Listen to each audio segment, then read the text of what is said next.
안녕하세요. 김신정 목사입니다. 여러분은 성경에 나오는 기적들을 믿고 있나요? 과학이 발전할수록 이 기적을 믿는가 하는 문제가 기독교 신앙에서 중요한 문제로 대두가 되는 것 같습니다. 요즘은 과학으로 기독교 신앙도 설명하려고 하는 경향이 있는데 오늘은 도저히 과학으로 설명할 수 없는 기적에 대해서 말씀드리려고 합니다. 성경에 나타나는 하나님의 기적은 많은 사람들 앞에 드라마틱하게 나타나는 큰 기적들도 있고 우리의 삶 가운데 다른 사람들은 잘 알 수 없는 그런 소소한 기적들도 많이 일어난다고 할 수 있습니다. 하나님의 기적은 아주 다양한 모습으로 나타나는데 그런데 그 중에 빼놓을 수 없는 아주 중요한 기적이 있습니다. 그것은 성령이 우리에게 임하는 기적이라고 할 수 있습니다. 성령이 임하는 사건은 기독교에서 아주 중요한 사건입니다. 그래서 예수님께서는 이 성령이 오시는 것을 미리 예고했습니다. 요한복음 14장 16절로 17절 말씀 보면 내가 아버지께 구하겠으니 그가 또 다른 보혜사를 너희에게 주사 영원토록 너희와 함께 있게 하리니 그는 진리의 영이라 세상은 능히 그를 받지 못하나니 이는 그를 보지도 못하고 알지도 못함이라. 그러나 너희는 그를 아나니 그는 너희와 함께 계시며 또 너희 속에 계시겠음이라 라고 말씀합니다. 예수님께서 하나님께 구해서 보혜사 성령을 보내주시겠다고 말씀합니다. 그래서 예수님은 십자가에서 죽으심으로 하늘로 올라가시지만 성령은 예수님 대신해서 우리에게 오셔서 우리와 함께 계시고 우리 속에 거하실 것이라고 예고하셨습니다. 그리고 예수님은 하늘로 승천하시기 직전에 이런 말씀을 하십니다. 오직 성령이 너희에게 임하시면 너희가 권능을 받고 예루살렘과 온 유대와 사마리아와 땅끝까지 이르러 내 증인이 되리라 라고 말씀합니다. 예수님은 내가 하늘로 올라가고 난 뒤에 성령이 너희에게 임할 것인데 성령이 임하면 너희가 땅끝까지 이르러 예수님의 증인이 될 것이라고 말씀하는 것입니다. 그런 다음 오순절 성령 강림의 사건이 일어납니다. 사도행전 2장 1절 말씀을 보면 오순절 날이 이미 이름에 그들이 다 같이 한 곳에 모였더니라고 말씀합니다. 예수님의 제자들이 예수님이 예고하신 성령이 임할 것을 예상하고 다 한 곳에 모여 있었습니다. 그리고 이어지는 2절과 3절 말씀을 보면 갑자기 하늘로부터 급하고 강한 소리가 나서 그 집에 가득했다고 합니다. 아마 태풍이나 토네이도 같은 강한 바람이 불 때 나는 큰 소리였던 것 같습니다. 그리고 그 소리가 그 집에 가득했다고 하니 그 소리가 일정 기간 계속 났던 것 같습니다. 그리고 불의 혀처럼 갈라지는 것들이 나타나서 각 사람 위에 임했다고 말씀합니다. 정확하게 어떤 현상이었는지는 알기 어렵지만 분명한 것은 바람 소리 같은 것이 그 집에 가득 채웠고 그 가운데 불의 혀같이 갈라지는 것이 각 사람 머리 위에 임하는 것을 사람들이 보고 느낄 수 있었다는 것입니다. 이것은 신비한 일이고 기적이라고 할 수 있습니다. 그리고 그렇게 신비한 현상과 함께 성령이 임하고 난 뒤에 더 신기한 기적이 일어났습니다. 4절 말씀을 보면 그들에게 그런 성령이 임한 후에 사람들이 성령이 충만하게 되었고 그래서 사람들이 다른 언어로 말하기 시작했다는 것입니다. 이 일이 일어났던 것은 예루살렘이었는데 당시 예루살렘에는 오순절 절기를 지키기 위해서 일시적으로 온 나라에 흩어졌던 유대인들이 예루살렘에 찾아왔습니다. 그런데 그 사람들이 성령을 받은 예수님의 제자들이 각각 자기에 속한 나라 말로 말하는 것을 보고 놀랐다고 기록하고 있습니다. 이것은 정말 기적이라고 할 수 있습니다. 갑자기 하늘로부터 급하고 강한 바람 같은 소리가 나고 각 사람 머리 위에 불의 혀처럼 갈라지는 것들이 나타난 뒤에 그 사람들이 갑자기 외국어를 할 수 있게 되었다는 것입니다.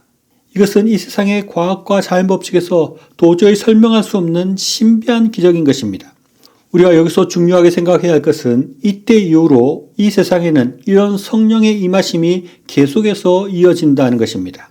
그리고 그 성령이 임하고 그 성령을 체험했을 때 우리에게 아주 신비한 현상들이 나타나게 됩니다. 성령이 임하게 될 때 가장 중요한 현상은 성령을 경험함으로 우리가 영적인 변화를 일으키는 것입니다.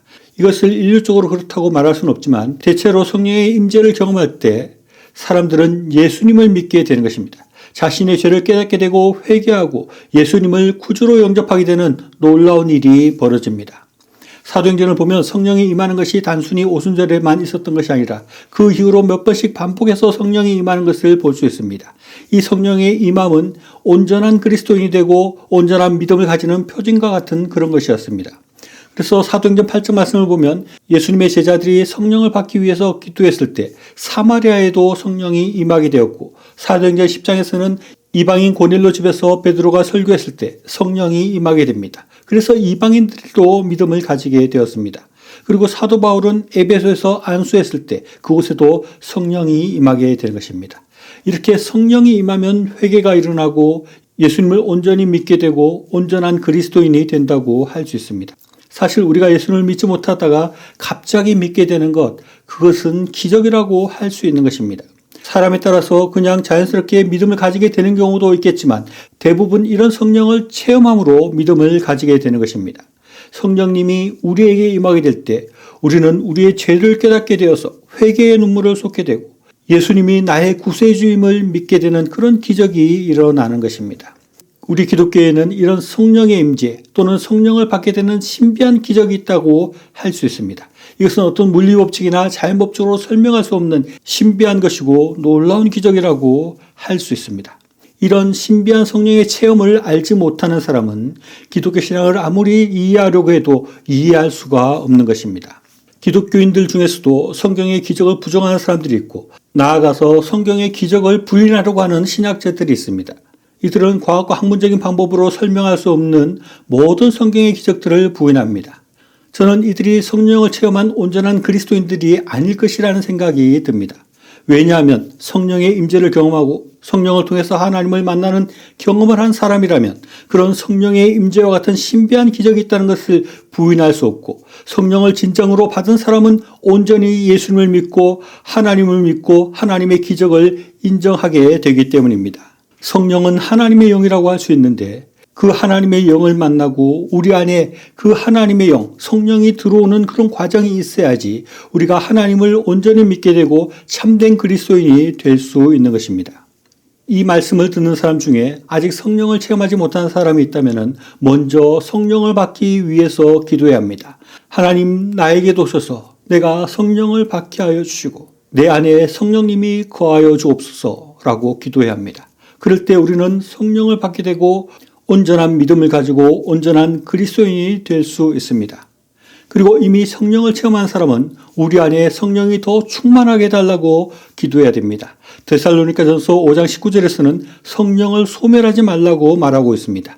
우리가 이미 받은 성령이 더 충만해질 수도 있고 점점 소멸될 수도 있다는 것입니다. 그래서 우리 안에 오신 성령이 소멸되지 않고 더 충만하게 되도록 더 열심히 기도하고 더 열심히 신앙생활을 해야 하는 것입니다.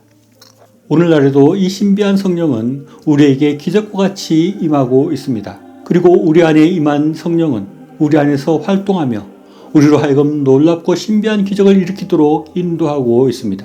우리는 성령을 받기 위해서 기도해야 합니다. 그리고 성령이 더 충만해지기 위해서 기도하고 더 열심히 신앙생활해야 하겠습니다. 그래서 우리 속에 충만해진 성령을 통해서 하나님의 놀랍고 신비한 기적을 이루어가는 저와 여러분이 다 될 수 있으면 좋겠습니다. 시청해 주셔서 감사합니다.